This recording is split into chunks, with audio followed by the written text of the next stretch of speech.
What is that thing? Well, if I'm given the opportunity to rule in any part of Africa, one of my first assignment will go back to the constitution that was written for us by our colonial masters and make sure we rewrite that constitution to fit the need and purpose for our people, for ourselves, what is beneficial for us, what is good for us, not what is good for our colonial masters, but we'll rewrite the constitution based on what will suit us, what will develop our country, and what will develop us as a people. Americans, Europe, they're depending on Africa for natural resources. Without Africa, they will not succeed, but they will not tell you that. Ojemba Africa, telling our stories by ourselves. Thank you, my brother.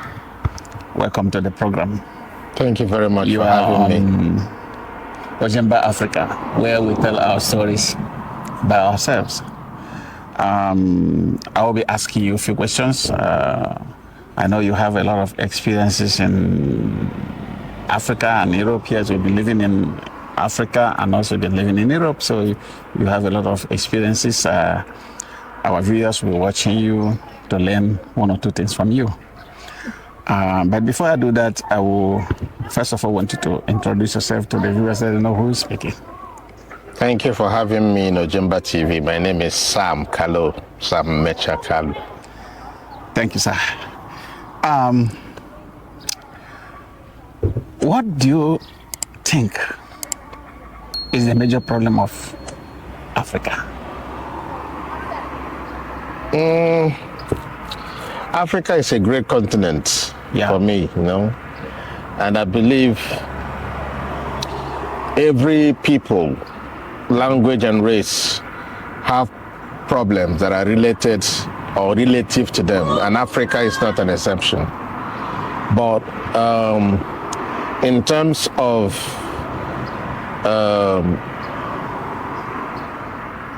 technology, advancement, and development, you know, you see that Africa have a vast amount of natural resources, but still we are still referred as third world countries in most of the African countries.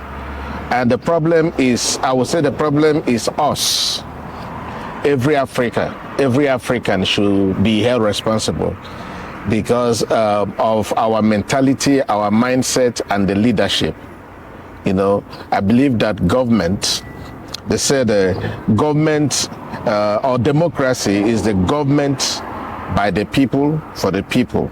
So if the people, you know, refuse to be ruled in a certain way, you know, certain things that are happening in Africa will not happen. So the problem of Africa is the Africans themselves. The Africans, is it the masses or the leadership? It's both. The leadership and the masses are to take their own share of the blames, because directly or indirectly, the masses votes the leadership into power. And we should place a demand on our leaders. When they are not doing what we voted them to do, there should be a way we should react. But Africa, you know, we've, you know, learned how to live with our problems. Everybody know how to cope with it. Nobody's saying something about it. But it's a different ball game when you go to the Western world, where the citizens hold their leaders responsible for, you know, the manifesto they presented during the election. If they are not fulfilling it, you see them, the people will rise up and demand that what was promised them should be fulfilled. So I think it's on the both sides, both on the leaders and the masses. Do you think that there are things that our leaders are supposed to do, they are not doing it well? And if so, what is it? Yeah, there are a lot of things that I will not stereotype the African leaders, because there are some African leaders that are really doing well in their countries, and you know, their citizens are enjoying their presence. Yeah. But there are some that are not doing well. Yeah, sure. You know, there are some that are not doing well, and I think it's as a result of will I call it ambition and power. power. When they said most African leaders are power grabbers. Power grabbers, and they are not doing it because they love the people or because they want to work for the people. They want to have the power, control the people, suppress them. They have the money, they have the everything they need to suppress the people, so they are using it, and nobody is talking, But I applaud all the African leaders that are working, and all those ones that are not working. They should be held accountable for that and, brought to book. Where you're coming from yourself, but me. No, what I mean is, yeah, Africans, they value so much about foreign products more than locally made products. That's why I'm asking whether they are brainwashed heavily or not. Or is it that our product is just does not meet up with the standards? Yeah, not Africans have that what is produced abroad is better than whatever is produced in Nigeria. But because is that true? No, it's not true. We have beautiful locally made products that are better packaged.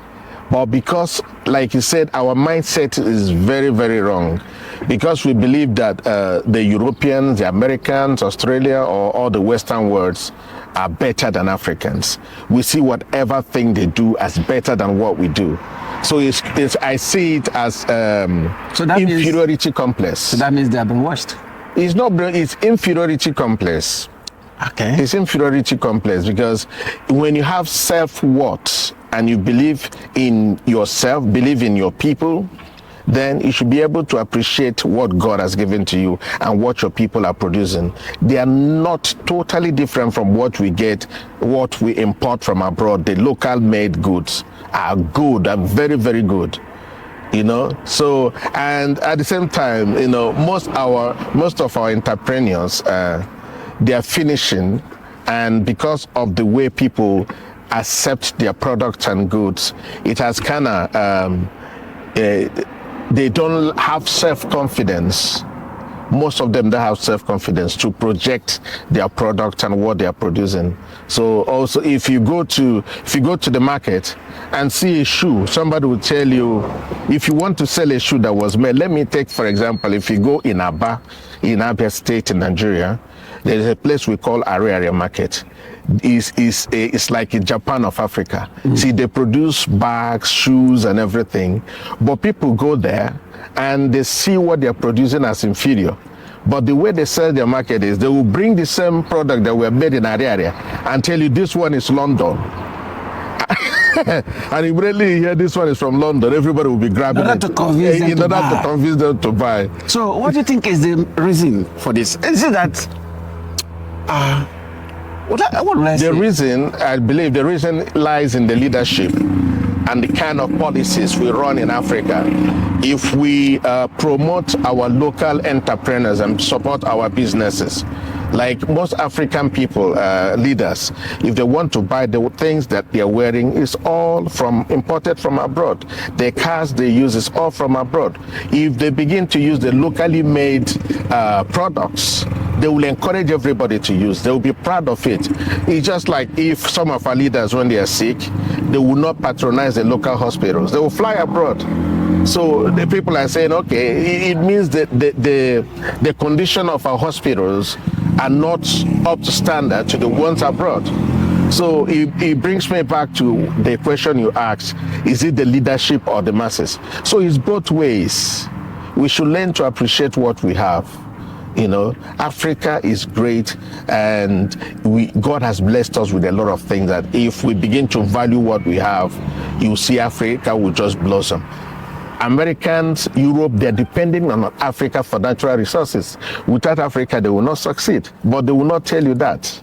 Yeah, they will not tell you that. So if they promote Africa, they will lose their own product. But they want us to believe that they are better, so that we'll continue to be that kind of baby factory for them, producing and sending for them. So that brings me to another question. Yes, sir. Do you think the West will genuinely, unconditionally support Africa to grow? No, they will not, because anytime they do that, the economy will fall. Really? If they allow Africans to stand on their own, if they allow Africans to be really self-independent, if we are truly independent and the West take their hands off our leaders with all the hooks that they've used on them and allow Africans to be self-sustaining, Europe will fall. Really? Yeah, Europe will fall. Because don't you think they know that our leaders are, they call us corrupt countries, corrupt continent, but our leaders will take money from our natural resources and move it to Europe. The leaders know that this money, if there's no, but they will keep it and they will use it in developing their countries. They know the money was stolen. So if the Europe are what they said they are, and they really want Africa to stand, if you see this kind of leaders bringing money, embezzling money, laundering money from Africa to Europe, you should stop it and say no, that's not right. But because they have benefit from it, because they have benefit from it, they don't want Africa to. It's just like they have their legs on our neck. They have their knees on our neck and they are not allowing us to breathe. So we are asking them, we are begging them, let Africa breathe. We need to be on our own and grow. Africa breathe. Let Africa breathe. If you are joining us for the first time, this is Ojemba Africa, where we tell our stories by ourselves. And there are more to come. But before then, let's take a break. Ojemba Africa, telling our stories by ourselves.